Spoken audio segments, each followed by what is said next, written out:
à notre Bible, vous pouvez l'ouvrir en Actes, chapitre 18. Ah, je suis très heureux de voir les personnes aussi qui ont été baptisées dimanche dernier. Est-ce qu'on a Épiphanie qui s'est fait baptiser dimanche dernier? Levez-vous, Épiphanie. On a Israël qui s'est fait baptiser. Il y en a d'autres. Si vous avez été baptisé dimanche dernier, Anne s'est fait baptiser dimanche dernier. Gladysio s'est fait baptiser dimanche dernier. Bravo. Très heureux que vous ayez fait ce pas de foi. Et nous allons ouvrir donc en Actes chapitre 18 et nous allons lire 3 versets. 3 versets en Actes 18 et nous terminons la série de la rentrée aujourd'hui et vous aurez l'occasion, j'aime bien quand on finit les séries, vous aurez l'occasion de recevoir la prière personnelle. Qui aimerait recevoir la prière personnelle? Oui, on a besoin, n'est-ce pas? On a besoin. Alors Actes 18 versets 1 à 3, le texte nous dit « Après cela, Paul partit d'Athènes. » Athènes, c'est où on était dimanche dernier. Et se rendit où? À Corinthe. Il y trouva un juif nommé Aquilas, originaire du Pont, récemment arrivé d'Italie avec sa femme Priscille. Parce que Claude avait ordonné à tous les juifs, Claude c'était l'empereur romain de l'époque, à tous les juifs de sortir de Rome. Verset 3, il, Paul, se lia avec eux, avec qui? Avec Aquilas et avec Priscille. Il se lia avec eux, et comme il avait le même métier, il demeura chez eux et y travailla. Ils étaient faiseurs de temple. Donc, nous avons commencé il y a 3 semaines une série qui s'appelle « Une saison de moisson ». Non seulement c'est la moisson des pommes de terre, c'est la moisson du raisin, c'est la moisson des fruits, mais nous sommes aussi dans une période de moisson finale parce que l'ère de l'Église se termine et il y a encore beaucoup d'âmes qui doivent passer du royaume des ténèbres dans le royaume de son Fils bien-aimé, raison pour laquelle nous avons appelé cela une saison de moisson. Et le but de cette série, c'est que toutes les personnes ici présentes, que vous soyez membres ou sympathisants de l'Église, vous vous sentiez premièrement concernés, et deuxièmement, que vous soyez équipés et perfectionnés pour être un semeur et un moissonneur d'arbres. Est-ce que c'est bien clair pour tout le monde? Et on va parcourir les outils que nous avons développés à cet effet. Donc, il y a 15 jours, nous étions en acte 16. Dimanche dernier, nous étions en acte 17. Et aujourd'hui, nous allons terminer en acte 18. Pourquoi? Parce que acte 16, acte 17 et acte 18, c'est là où l'évangile arrive sur notre continent. C'est là où l'évangile arrive en Europe. Et tout ce voyage de acte 16, acte 17, acte 18, c'est quand Paul, il est ici, sur notre continent européen. La ville de Philippe, la ville de Thessalonique, la ville de Bérée, la ville d'Athènes et la ville de Corinthe. Et j'ai cherché à comprendre, y a-t-il des éléments qui ressortent du contexte européen pour nous aider à être de bons semeurs et de bons moissonneurs? Vous savez quoi? Qui est d'accord pour dire que Jésus sauve? Amen. Qui est d'accord pour dire que Jésus guérit? Amen. Qui est d'accord pour dire que Jésus baptise du Saint-Esprit? Amen. Mais attention, s'il sauve, s'il guérit, s'il baptise du Saint-Esprit, Jésus revient bientôt. Amen. Et puisqu'il revient bientôt, il faut vraiment... Moi, je ne pourrais pas partir dans l'éternité sans mes bien-aimés. Et vous imaginez partir dans l'éternité sans papa, sans maman, sans cousin, sans tata, sans tonton, sans les amis d'enfance? Vous avez déjà imaginé la scène? Moi, j'avais une petite amie à l'époque, avant de marier Rebecca, je lui ai dit, écoute, si tu ne t'intéresses pas aux choses du Seigneur, c'est une chose. Mais moi, je ne veux pas partir dans l'éternité sans toi. C'était la fin de la relation. Si quelqu'un ne veut pas avancer avec le Seigneur, il ne faut pas rester dans cette relation. Comment vous voulez accomplir votre destinée si vous vous mettez sous un joug étranger? Nous sommes donc dans des temps particuliers. Vous êtes d'accord? Allumez la télé, vous allez comprendre que nous sommes dans des temps particuliers. Mais nous sommes aussi sur une terre, écoutez l'actualité, en pleine ébullition. L'Europe est en pleine ébullition.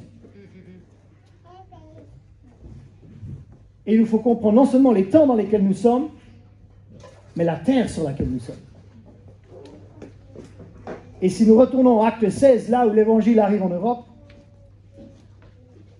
acte 16, verset 15, lorsqu'elle, en parlant d'une femme qui s'appelait Lydie, lorsqu'elle eut été baptisée avec sa famille, et ça, il faut vraiment apprendre ce mot maintenant.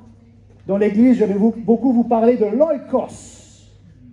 Parce que Lydie, lorsqu'elle a été baptisée avec sa famille, mot grec oikos, sa famille, c'est non seulement sa famille directe, c'est non seulement sa famille naturelle, mais oikos, ça peut aussi être les personnes que l'on fréquente dans la vie quotidienne.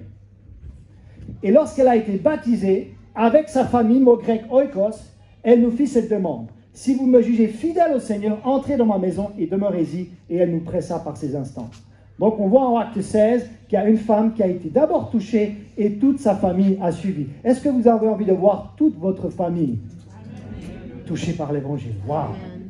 Non seulement il y a elle qui a été touchée dans la ville de Philippe, mais il y a aussi le geôlier. Alors le geôlier, on n'a pas son prénom, mais acte 16, verset 31, vous connaissez certainement ce verset qui dit « Crois au Seigneur Jésus et tu seras sauvé toi et ta famille. » Et le pasteur fondateur nous avait expliqué au mois d'août d'avoir la foi pour le salut de notre famille. Mais vous savez, le mot famille ici, c'est à nouveau le mot grec oikos. Ça veut dire quoi? Ça veut dire que ce sont nos frères et nos sœurs de sang, ce sont nos parents, ce sont nos cousins, mais ce sont aussi les personnes que je fréquente au quotidien qui font partie de mon cercle relationnel. Notre entourage, les personnes de la salle de sport, les personnes du club nautique, les personnes de la boulangerie du coin, le plombier qui vient nous dépanner, toutes ces personnes font partie de l'oikos. Et en Europe, l'évangile s'est propagé à une vitesse rapide, mais ça a commencé seulement par quelques personnes sauvées. Un geôlier, une femme qui s'appelait Lydie, un chef de la synagogue qui s'appelait Crispus, Stéphanas. Mais dès que cette personne était touchée, l'oikos a suivi. C'est-à-dire l'entourage a suivi, les membres de la famille ont suivi et les personnes qu'ils connaissent. Waouh! Vous imaginez, les sociologues disent qu'on a environ tous à peu près 50 personnes. Peut-être vous avez moins, peut-être vous avez plus. Mais vous imaginez si quand une personne est touchée en Europe, après il y en a 50 qui arrivent. Et c'est ça qu'on est en train de voir. Et ça, c'est quelque chose que nous avons développé en lien avec ce premier élément propre à l'Europe. C'est que si vous prenez ce petit livret-là, on en a encore quelques-uns en version imprimée, mais sinon vous pouvez recevoir la version numérique par email ou alors par WhatsApp. Et vous avez ici, vous avez des mains ensemble. Combien de fois vous avez envoyé un WhatsApp en mettant les mains comme ça? Voilà. Donc ici, maintenant vous pouvez mettre les membres de votre famille, les membres ou les personnes que vous côtoyez dans vos loisirs, les membres de votre voisinage et les membres que vous fréquentez dans vos études ou au travail. Et pour l'instant, vous mettez le prénom de ces personnes. Ce sont des personnes qui font partie de votre entourage. Ce sont des personnes qui font partie de votre cercle relationnel. Ça, c'était le premier grand... Alors, pasteur, c'est quoi l'application? L'application à ce stade, vous devriez tous avoir des prénoms ici. On m'a demandé d'être pratique. Ça, c'est pratique. Tu devrais avoir un livret comme ceci, en version imprimée ou numérique, avec des prénoms, pour savoir quelles sont les personnes que tu côtoies dans ta vie de tous les jours. Le deuxième élément que nous avions mis en avant la semaine dernière, c'est l'importance, ou ce qu'on voit en Europe, mais aussi ailleurs, c'est que ceux qui ont été touchés par l'Évangile, ils ont été rapidement établis dans les doctrines fondamentales de Christ. Et aujourd'hui, qu'est-ce qu'on voit? On attend 10 ans avant d'être baptisé d'eau. Ou alors on attend 20 ans. Non, à l'époque, dans le livre des Actes, ça allait vite. Ils étaient rapidement établis dans la doctrine des baptêmes, rapidement baptisés d'eau, rapidement baptisés du Saint-Esprit. Il faut rapidement avoir les bases. Comment voulez-vous mûrir spirituellement sans avoir eu un fondement solide? Comment voulez-vous bâtir une maison sans avoir un fondement solide? Comment voulez-vous bâtir votre vie? Et j'aimerais vous dire ceci. Il faut vraiment être bâti solidement spirituellement parce que les temps qui arrivent, ça va bouger. Et il va falloir être ancré dans cette parole et enraciné et fondé en Christ. Enraciné et fondé dans la parole. Enraciné et fondé dans l'amour. Amen. Il va falloir des bases. Des bases, parce que ça va tanguer. Ça va commencer à bouger. Mais celles et ceux qui seront enracinés, celles et ceux qui seront fondés, celles et ceux qui auront de bonnes bases, ils traverseront la tempête. Et ils vont toucher énormément d'autres personnes, raison pour laquelle c'est important d'avoir rapidement de bonnes bases spirituelles dans la vie avec Dieu. Quel est le premier livre du Nouveau Testament qui a été écrit? Attention, pas le premier livre qui apparaît dans votre Bible, chronologiquement. Quel est le tout premier livre du Nouveau Testament qui a été écrit? Ce n'est pas l'évangile de Matthieu. C'est la première épître de Paul aux Thessaloniciens. Qu'est-ce que nous dit le plus ancien texte du Nouveau Testament? 1 Thessaloniciens 1,8, s'il vous plaît. Le plus ancien texte du Nouveau Testament, ce n'est pas l'évangile de Matthieu. C'est la première épître de Paul aux Thessaloniciens. Qu'est-ce que nous pouvons apprendre? Thessalonique, c'était en Europe. Thessalonique, c'est la Grèce. Vous pouvez toujours aller à Thessalonique aujourd'hui. Et vous allez voir que Vous êtes avec moi ce matin? Que nous dit le tout premier chapitre du plus vieux document du Nouveau Testament? Vous allez voir que ça parle des bases. Et c'était en Europe. La foi en Dieu, ça c'est une doctrine fondamentale. 1 Thessaloniciens 1,8. Non seulement, en effet, la parole du Seigneur a retenti de chez vous, de la Macédoine, ça c'est l'Europe, et dans l'Achaïe, ça c'est l'Europe, mais votre foi en Dieu, tout le monde dit foi en Dieu, s'est fait connaître en tout lieu, de telle manière que nous n'avons pas besoin d'en parler. Le tout premier document, dans son tout premier chapitre, le plus vieux document du Nouveau Testament, les premières choses qui ont été écrites, c'est la foi en Dieu. Est-ce qu'il y a quelqu'un qui a la foi en Dieu dans cette assemblée? Ça, c'est une doctrine fondamentale. C'est une doctrine fondamentale. Et nous devons être... Jésus a dit, ayez foi en Dieu. Ou les diplômés de Réma diraient, ayez la foi de Dieu. Ah, je vous ai appris quelque chose ce matin. Vous ne saviez pas que la première épître de Paul aux Thessaloniciens était le tout premier document, chronologiquement parlant, du Nouveau Testament. Qu'est-ce que Paul a écrit d'autre au tout début du Nouveau Testament? Oh, les Thessaloniciens ont vécu une vraie repentance. 1 Thessaloniciens 1,9, on raconte en effet à notre sujet quel accueil vous nous avez réservé et comment vous, les Thessaloniciens, vous vous êtes tournés vers Dieu en vous détournant des idoles pour servir le Dieu vivant et vrai. Voilà une vraie repentance. Une vraie repentance, c'est se tourner vers Dieu et se détourner de quelque chose. Non seulement le premier chapitre du tout premier document du Nouveau Testament, il nous parle de la doctrine de la foi en Dieu. Il nous parle de la doctrine de la repentance. C'est quoi la repentance, pasteur? C'est un mot compliqué. La repentance, c'est se tourner vers Dieu et se détourner du péché. Point final. Eux, ils étaient idolâtres. Au moment où ils se sont tournés vers Dieu, ils se sont détournés des idoles. Et Paul les félicite et écrit aux Thessaloniciens à ce sujet. Dernière chose qu'on voit, la fin du premier chapitre du plus vieux document du Nouveau Testament, qui a été écrit à des Européens, sur sol européen. Est-ce que vous êtes d'accord pour dire que Thessalonique, c'est l'Europe?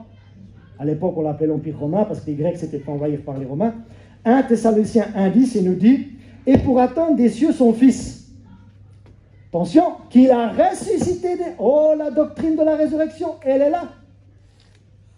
Dès les premiers versets du plus vieux document du Nouveau Testament, Paul parle de la foi en Dieu, Paul parle de la repentance, Paul parle de la résurrection des morts. Il parle comme quoi Jésus est ressuscité d'entre les morts. Et ensuite, qu'est-ce que nous voyons? Oh, vous êtes prêts pour la suite? Et vous savez quoi? C'est Jésus qui est ressuscité des morts. Vous savez ce qu'il peut faire? Il peut nous délivrer de la colère à venir. Oh! Ah, ça, on n'entend plus beaucoup dans nos églises. Il y a une colère qui va venir. Comment définir la colère? C'est le juste jugement de Dieu qui va venir.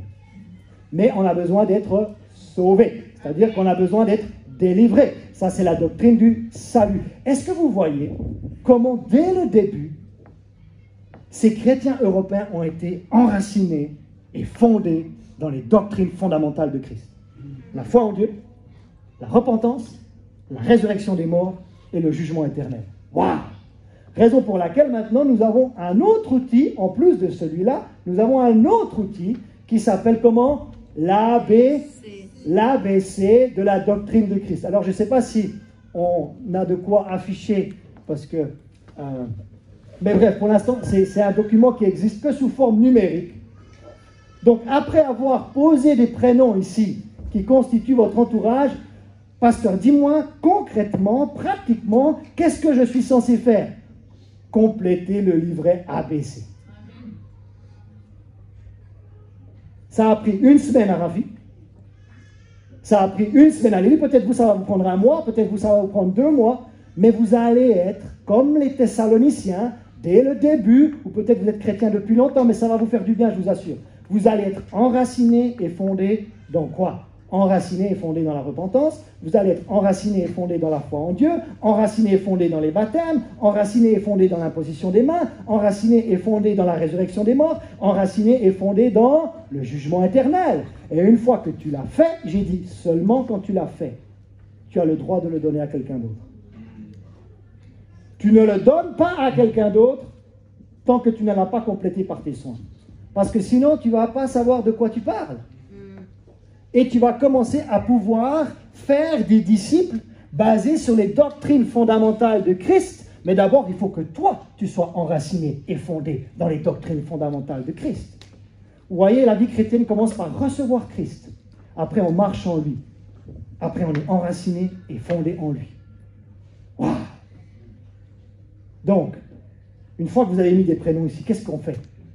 Vous remplissez à votre rythme le livret de l'ABC. Est-ce que vous avez des questions? Est-ce que je me suis fait comprendre jusqu'à présent? Et ce livret, il a 2 facettes. Premièrement, enraciner et fonder les chrétiens dans les doctrines fondamentales. Ça, c'est enracinement. Mais il a une autre facette, c'est de faire découvrir la foi chrétienne à qui? Aux personnes que tu auras posées ici. Maintenant, il faut être stratégique. Tu ne vas pas me semer ce truc numérique à tort. C'est pas comme ça qu'on fait. Dans ton cercle ici, il y a une personne qui est plus ouverte que l'autre. Il y a une personne qui a plus d'intérêt. Pour l'instant, c'est à elle que tu l'envoies. Et tu la laisses découvrir la foi. Tu la laisses chercher à sa vitesse. Et de temps en temps, tu dis, hey, t'as commencé. Comme moi, je suis en train de vous dire, hey, vous avez commencé. Vous allez faire de même avec les personnes que vous allez. Hey, t'as commencé? Oui, j'ai fait la repentance. Ah, waouh! Tu aurais des questions sur ce sujet?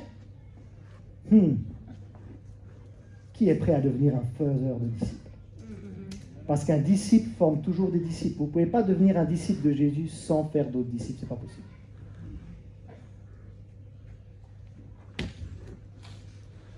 Donc, là où vous devriez en être en ce moment, c'est avoir des prénoms ici. Et idéalement avoir commencé votre livret ABC. Laissez-moi faire un petit sondage. Qui a commencé? Quelques mains. Pas énormément, mais quelques-unes, c'est bien. Vous avez commencé. L'objectif, d'ici la fin de l'année, idéalement, tous les membres et tous les sympathisants, ce serait bien de l'avoir terminé. Si vous ne savez pas quoi lire le matin, vous pouvez vous aider de cet outil. Je vous donne un témoignage. Je me suis converti le jeudi 22 mai 2003. Conversion extraordinaire, surnaturelle, radicale.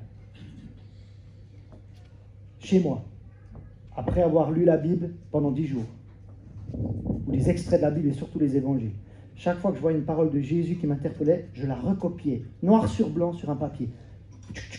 Au bout de 10 jours, ramassé comme une crêpe, en train d'écouter un groupe qui s'appelle Delirious, je ne sais pas si vous avez connu le groupe Delirious, et il disait « Here we stand, saved by your blood ».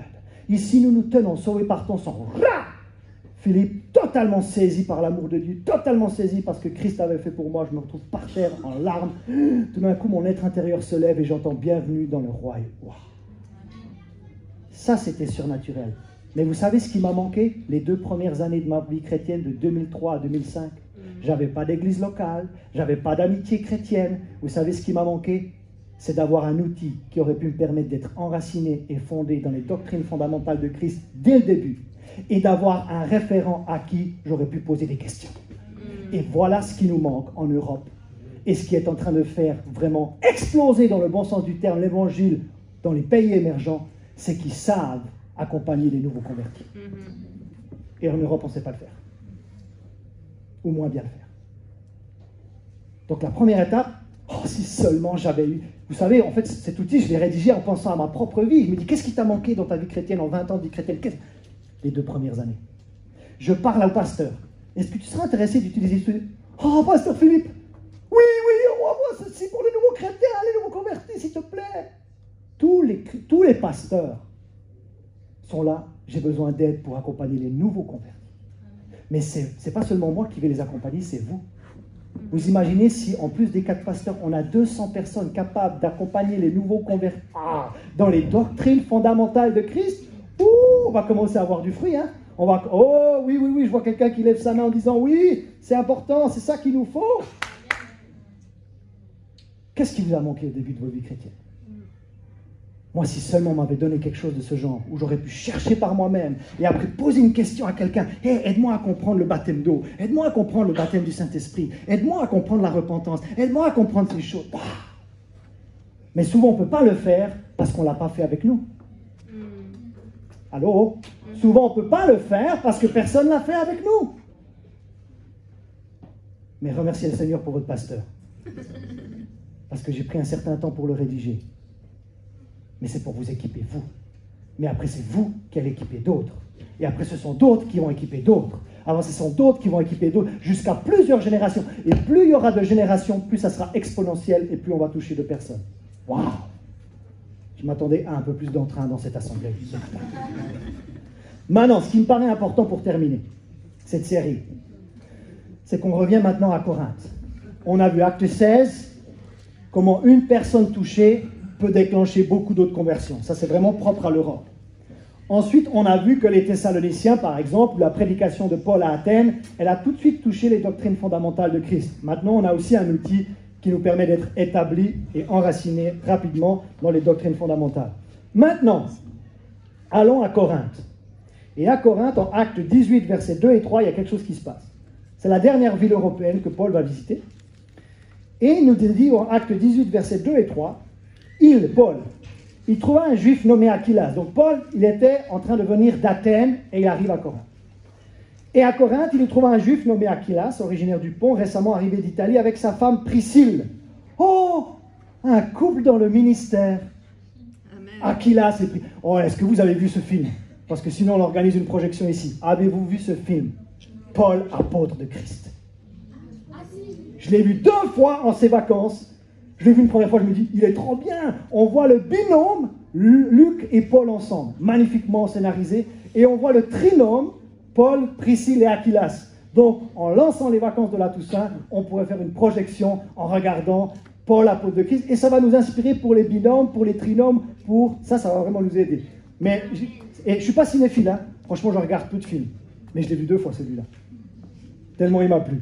Mais moins de 12 ans, je ne sais pas. Il y a quand même des scènes, vous savez, quand je ne sais pas si vous vous rendez compte, mais à l'époque, ils brûlaient les chrétiens sur les croix. Donc ça, il montre aussi. Donc peut-être les moins de 12 ans, ne vous enflammez pas trop vite parce que c'est peut-être pas adapté pour encore... Donc qu'est-ce qui se passe ici? Paul, il trouva un juif nommé Aquilas, originaire du Pont, récemment arrivé d'Italie avec sa femme Priscille, parce que Claude avait ordonné à tous les juifs de sortir de Rome. Paul, se lia avec qui? Avec Aquilas et Priscille. Aquilas, c'était l'homme, Priscille, c'était la femme. Et comme il avait le même métier, il demeura chez eux et il travailla. Ils étaient faiseurs de tentes. Waouh! Il se passe quelque chose à Corinthe. Il y a un trinôme mixte qui se met en place. Paul, avec un couple, Aquilas et Priscille. Comment ce trinôme s'est formé? Premièrement, ils avaient la même culture. Ils avaient un héritage juif, les 3. Deuxièmement, ils avaient le même métier. Ils faisaient des tentes. Même profession. Troisièmement, ils avaient la même vocation. Ça veut dire qu'ils étaient ministres de l'Évangile. Maintenant, j'ai une question à vous poser. Avec qui dans cette assemblée as-tu des affinités culturelles? Avec qui dans cette assemblée as-tu des affinités professionnelles? Ou alors ça peut être le même loisir ou le même sport. Avec qui dans cette assemblée as-tu des affinités vocationnelles? La même cause. Ton cœur bat pour la même cause. Ton cœur bat pour les orphelins. Tu as trouvé un binôme. Ton cœur bat pour les femmes battues. Et tu vois une autre personne qui a un cœur qui bat pour les femmes battues. Tu as trouvé un binôme dans l'assemblée. Ce que je n'aimerais pas, et ce que je ne veux plus entendre, c'est une personne qui dit « Je suis seul. Je n'ai personne à qui parler. Je n'ai... » Encore un outil. Binôme, trinôme, quadrinôme. Comment trouver quelqu'un avec qui... Ce qu'on voit dans les églises, c'est que les gens se voient aux réunions publiques, mais ne se voient pas entre les réunions publiques. Et là, l'idée, c'est de se voir entre les réunions publiques. Qui a la même culture que toi ici? Qui a la même profession, le même sport ou le même... Ah, mais ça veut dire qu'il va falloir connaître les gens? Oui, il va falloir connaître les gens. Qui a la même vocation? Qui a la même cause? Qui défend la même cause que toi?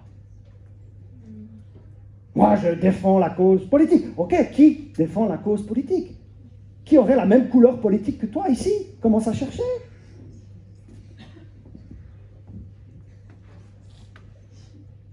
Mais je précise aussi que vous pouvez trouver un binôme, un trinôme ou un quadrinôme ici. Il y a tout un livret qui existe à l'accueil là-dessus, qui va au-delà de la culture. Amen. Et qui va au-delà de la génération. Amen. Mon plaisir le dimanche matin, c'est d'aller chercher Madame Huguette. Et après, on fait le binôme dans la voiture. Et on parle de choses et d'autres, on parle de... Mais vous voyez que vous pouvez aller au-delà de votre génération et vous pouvez aller aussi au-delà de votre culture. Vous pouvez être caucasien et binôme avec un Africain et vice-versa. Mais si vous préférez rester, ou alors peut-être vous avez encore du mal avec le français, alors essayez de trouver quelqu'un avec qui vous pourrez prendre un café dans votre langue maternelle, etc., etc. Donc ça, c'est quelque chose qui existe dans l'Assemblée depuis un certain temps, et spécialement depuis Covid. Et normalement, vous avez reçu aussi vendredi, donc il y a 2 jours, un document qui retrace les références bibliques sur les uns les autres. Je vous lis juste Épître aux Romains. Être plein d'affection. Le pasteur doit être plein d'affection pour l'assemblée. C'est bien, mais ce texte ne dit pas ça. Être plein d'affection les uns pour les autres. Avoir les mêmes sentiments les uns envers les autres. S'aimer les uns les autres. Ne pas se juger les uns les autres. Contribuer à la paix et à l'édification mutuelle. S'accueillir les uns les autres. S'exhorter les uns les autres. Se saluer, on a fait. Alors ça, vous ne me dites pas qu'on ne fait pas. Se saluer les uns les autres. Mais souvent, on s'attend à ce que le ou les pasteurs prennent soin des personnes.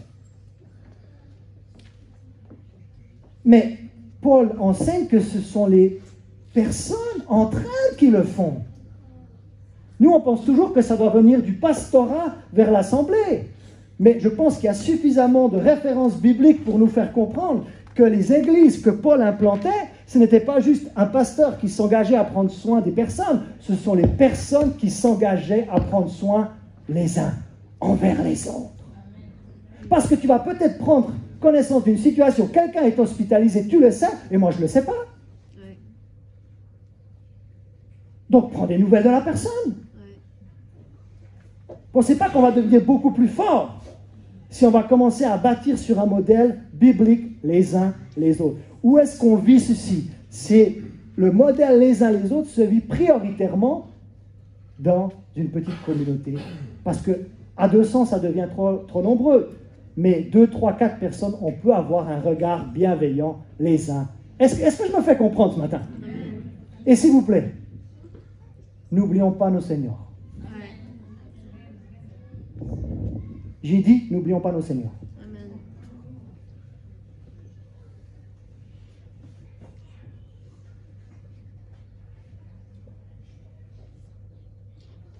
N'oublions pas nos seniors.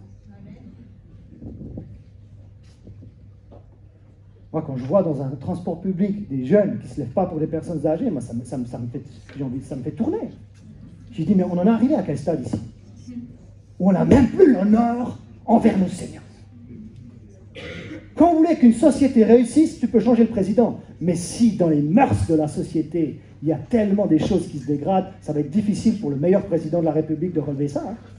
Parce que dès que tu as un pays où les valeurs morales sont effritées, je peux te dire que tu peux avoir le meilleur président de la République qui soit, mais ça va être dur de relever le pays. Donc il faut aller à la racine, pas aller à la tête, il faut aller à la racine. Et là on part de la santé de l'Église, pas à sa tête, à ses racines. Les uns les autres. Tu ne pourras pas le faire avec 200 personnes, mais tu peux le faire avec 2 personnes, tu peux le faire avec 3 personnes, tu peux le faire avec 4 personnes. Et ça, c'est quelque chose, ça fait depuis confinement, 2020, Covid, que je n'ai plus reparlé de ces choses. Ne me dites pas que j'en parle souvent. Mais il faut qu'on reprenne ça maintenant. Amen.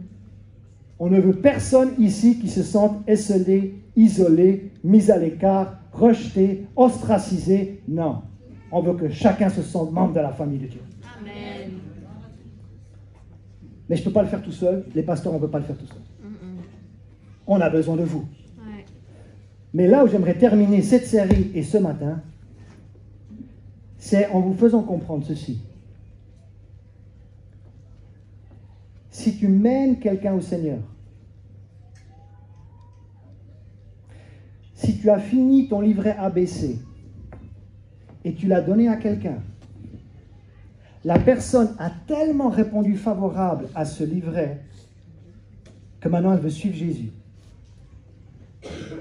Vous êtes prêts pour la nouveauté de la rentrée? La responsabilité nous incombe de former directement un binôme avec cette personne. Ne laisse pas la personne nouvellement née dans la nature toute seule. Ouais. Mes enfants, je les ai vus naître les trois, et je peux vous dire qu'il y avait tout un staff médical qui était en train de prendre soin des nourrissons.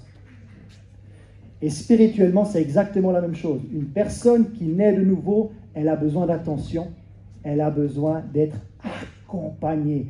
Raison pour laquelle, une fois que vous avez fini votre livret ABC, ne l'envoyez pas à 1 million de personnes. Parce que si tu arrives à suivre 1 million de personnes, bravo. Hein. Oui, mais je vais utiliser TikTok. Je vais utiliser Instagram.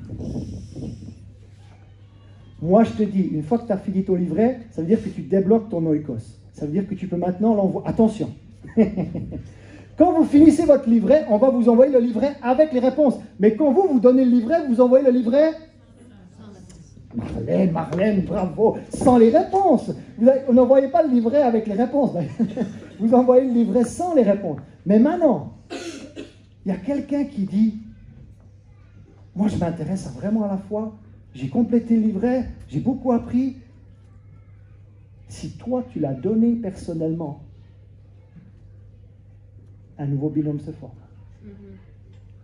Ça veut dire que tous les 15 jours, minimum, prends contact avec la personne. Et tu peux simplement suivre les lignes directrices qui sont présentées ici. Normalement, vous avez reçu la nouvelle version numérique il y a 2 jours. On a encore des versions imprimées ici. Ça veut dire que non seulement vous allez tous devenir des semeurs, mais vous serez tous en mesure d'accompagner une nouvelle personne qui s'est donnée à Christ. Wow. Pasteur, je suis bloqué dans ma croissance spirituelle. Vous savez pourquoi quelqu'un se sent bloqué dans sa croissance spirituelle? Parce qu'elle reçoit, mais elle ne se déverse point. Prends une éponge. Une éponge, elle va pouvoir absorber jusqu'à un certain stade. Mais si tu ne l'essores pas, elle ne peut plus. Et aujourd'hui, on a tellement de chrétiens qui sont gonflés comme l'éponge. C'est-à-dire qu'ils reçoivent dans leur église locale, peut-être qu'ils reçoivent de la communion fraternelle, mais maintenant, il vous faut quelqu'un en qui vous déversez. Pasteur, en quoi? Commence par les 6 doctrines fondamentales. Tu n'as pas besoin de réinventer la roue, commence par les bases. Vous savez la différence entre la mer morte en Israël et la mer de Galilée? Les 2 mers reçoivent du Jourdain. Mais autour de la mer morte, tout est aride, tout est sec. Mais autour de la mer de Galilée, c'est le jardin d'Israël. Pourquoi? Parce que la mer de Galilée, elle reçoit du Jourdain, mais elle se déverse plus loin. Alors que la mer morte, c'est l'arrivée du Jourdain. Et le problème dans nos églises aujourd'hui, c'est qu'on a des enfants de Dieu qui reçoivent, mais qui ne se déversent pas. Et du coup, c'est sec. Je ne vous demande pas de vous déverser dans votre million de contacts TikTok, Instagram, Pinterest. C'est pour ça que tu vas être maintenant très précis. Quand tu donnes l'ABC à quelqu'un, il faut être précis. Extrêmement précis. Donc, vous connaissez tous dans cette église, normalement, les trinômes, les binômes, les quadrinômes, pour la communion fraternelle et pour la prise de soin les uns des autres. La nouveauté de cette rentrée, ce sont des binômes pour accompagner un nouveau converti. Et j'aimerais vous dire, vous pouvez le faire. Amen. Mais d'abord, vous remplissez votre livre, vous pouvez le faire. J'ai dit, vous pouvez le faire.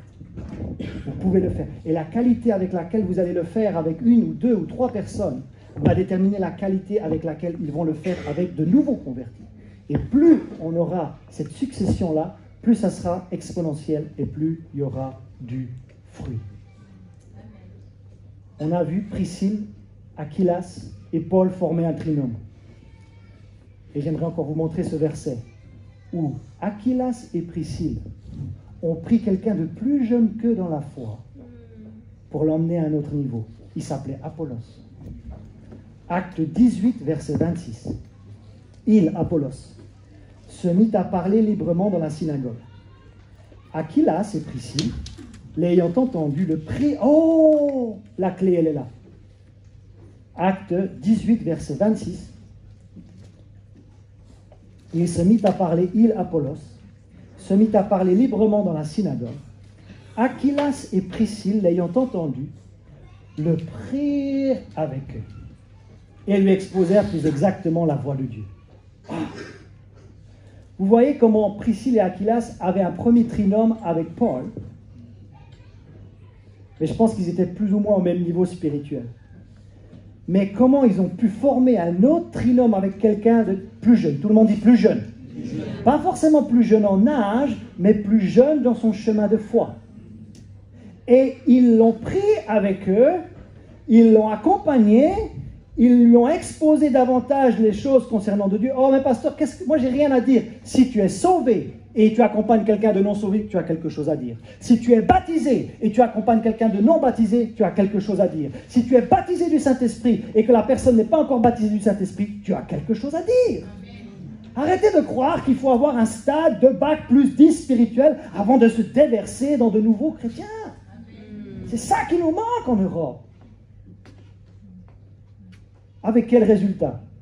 Ils ont tellement bien accompagné Apollos qu'ensuite Apollos il a été envoyé à Corinthe. Oh tiens, à Corinthe, c'est là où on était au début. Et nous lisons ceci, 1 Corinthiens 3,6. Moi j'ai planté, Paul t'a. Apollos a arrosé.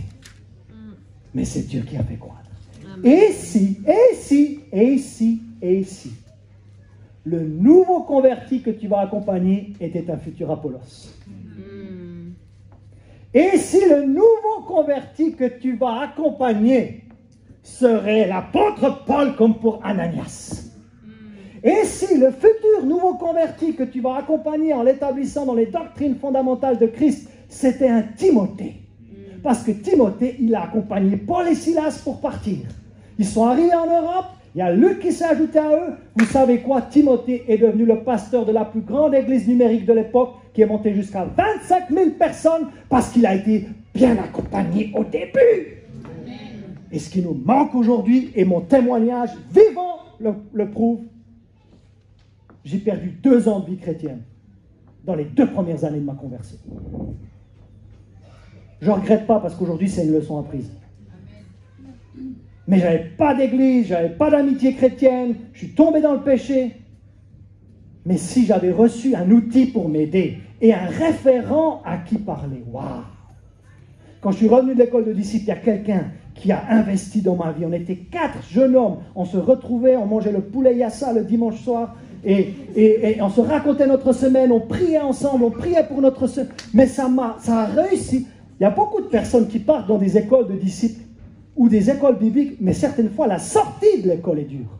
Parce qu'ils ont tellement été portés, ils ont tellement été nourris, ils ont tellement été dans une atmosphère de foi que retrouver la vie quotidienne avec métro, boulot, dodo, facture, ils s'écroulent. Est-ce que ça a du sens ce que je dis ce matin? Et donc, revenez à vos premières années de foi. Et vous vous dites, mais moi je suis dans mes premières années de foi. Très bien. Revenez à vos premières années de foi. Et comment avez-vous commencé? Et si vous pouviez accompagner un futur Apollos, qui est devenu le pasteur de l'église de Corinthe? Et si vous accompagniez un futur Timothée, qui est devenu le pasteur de l'église d'Éphèse? Waouh! Maintenant, je termine. Non seulement ce matin, mais la série aussi. Après, vous aurez l'occasion de recevoir la prière. Parce que je sens que l'Assemblée en a besoin. Vous avez besoin de recevoir la prière? Je pense qu'on en a besoin ce matin. La première application, on m'a demandé d'être pratique. La première application, c'est de compléter votre livret. Ne le donnez pas tant que vous ne l'avez pas complété. Dès que vous l'avez complété, on vous envoie la version avec les réponses. Et ensuite, votre oikos, votre cercle relationnel que vous avez écrit ici, se débloque. Et on va souvent prendre cette expression dans l'église, j'ai débloqué mon oikos. Ça veut dire que j'ai rempli le livret et maintenant je peux le partager à d'autres. À nouveau, quand vous avez débloqué votre oikos comme Lily et comme Rafi, ne l'envoyez pas à 1 million de personnes. Commencez à quelques personnes que vous pourriez accompagner. Aha! Donc ce n'est pas juste un outil d'évangélisation, c'est un outil de discipulat. Vous comprenez la différence? Il y a une différence entre l'évangélisation, ça c'est partager la bonne nouvelle avec quelqu'un, mais ça c'est plus qu'un outil d'évangélisation, c'est un outil de discipulat. Ça veut dire que tu accompagnes la personne aussi au début si elle a pris une décision avec Christ. Oh là là, mais dans cette église on est équipé, dans cette église on est perfectionné. Nous arrivons dans des temps où tous les enfants de Dieu doivent se sentir dans la mission. Est-ce que je me fais comprendre? Pas juste les missionnaires, pas juste les pasteurs, non, dans notre vie quotidienne. Donc soyez précis. S'il vous plaît, ne donnez pas le livret à n'importe qui, dans n'importe quel sens. Ça ne va pas porter le fruit escompté. Donnez le livret à quelqu'un que vous pensez pouvoir accompagner par la suite. Donc soyez sensibles autour de vous. Et après, il y a une question très pertinente qui pourrait se poser. Imaginez, il y a une dame quelque part, soit je lui ai partagé l'évangile et ensuite je lui ai donné le livret, ou alors je lui ai donné le livret et en complétant le livret, elle s'est convertie. Étant un homme marié, ça devient délicat pour moi de créer un binôme avec la femme en question. Hein? Oui. L'épouse dit oui, ça devient délicat. Du coup, quelles sont les options? Tu peux créer un trinôme mixte. Aquilas et Priscille, un couple, ils ont accompagné un Apollos. Ou alors Paul était un homme avec Priscille et Aquilas. D'ailleurs, j'ai un mot prophétique pour Fred et Lily. On n'a pas beaucoup d'exemples dans la parole. Ça va si je prophétise ou c'est pas un problème? On n'a pas beaucoup d'exemples dans la parole de Dieu d'un couple vraiment en train de servir ensemble. Mais on a cet exemple-là d'Aquilas et de Priscille. Non seulement ils ont formé un trinôme avec un ministre de l'Évangile, mais ils ont aussi formé un trinôme avec quelqu'un qui était plus jeune que dans la foi. Certes, vous avez vos forces individuelles, mais n'oubliez pas votre force en tant que couple. Parce que non seulement je sais que vous avez à cœur l'accompagnement, vous pouvez le faire de façon individuelle, mais à mon avis, si l'un met en fuite 1000, deux mettent en fuite 10 000, et il y a ça sur vous, il y a ça sur vous en tant que couple. Donc si tu n'es pas à l'aise de former un binôme avec quelqu'un qui n'est pas du même sexe que toi, tu peux toujours avoir l'occasion d'un trinôme mixte. Comme ça, ça évite un petit peu le quiproquo. Ce que vous pouvez faire aussi, étant donné que c'est la reprise de live group, et si vous fréquentez un groupe, vous pouvez inviter la personne. Amen. Là, il y a quelqu'un qui habite à Nancy, qui connaît l'église ici. Et il m'a dit, pasteur, est-ce qu'il y a un groupe en ligne, s'il te plaît, j'ai besoin de la communion fraternelle, j'ai besoin d'étudier la parole, je suis dans un contexte difficile, toutes les personnes autour de moi sont d'une autre confession, j'ai du mal à rester accroché à Christ. Il y a des groupes en ligne, alléluia. Ça veut dire qu'il connaît, il a été baptisé ici, il peut connecter avec des gens d'ici et il peut rester connecté à son église locale. Merci Seigneur pour les nouvelles technologies, même si je ne suis pas toujours fan des nouvelles technologies. Mais ça peut aider quelqu'un qui habite loin de rester connecté avec son église de cœur, de rester connecté. Donc si vous avez un groupe en ligne, n'oubliez pas d'inviter des personnes qui ne sont pas forcément de la région, parce que ces personnes vont pouvoir être connectées. Maintenant, en revanche, si c'est vous qui menez vraiment une personne à Christ, évitez de lui demander de faire quelque chose que vous ne faites pas. Amen. Donc, si vous venez à l'église, invitez-la à l'église avec vous.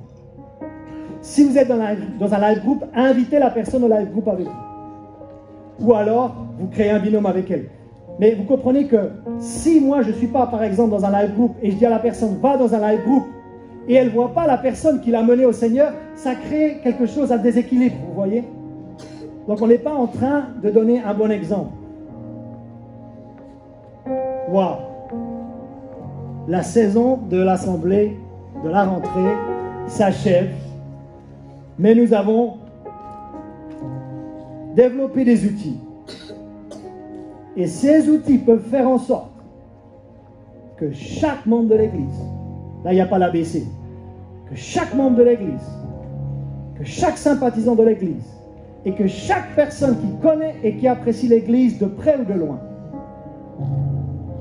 que chacun puisse contribuer à la dernière grande moisson d'âme, la plus grande de tous les temps. Elle est là. Elle est là. Mais comme ça a été dit tout à l'heure, si vous portez beaucoup de fruits, c'est ainsi que mon Père sera glorifié et que vous serez vraiment mes disciples. Donc c'est assez facile. Première étape, quels sont les prénoms qui composent votre oikos? Quelles sont les personnes que vous fréquentez régulièrement? Deuxième étape, remplir le livret ABC. Si vous nous laissez une adresse email, vous n'êtes pas obligé de vous laisser un numéro de téléphone. Vous nous laissez une adresse email, on vous l'envoie tout de suite. Vous le complétez à votre rythme. Et après, vous commencez à le partager à d'autres. Ou alors, tu partages l'évangile à d'autres. Et dès que la personne se tourne vers le Seigneur, tu as quelque chose pour l'aider dans ses premiers pas.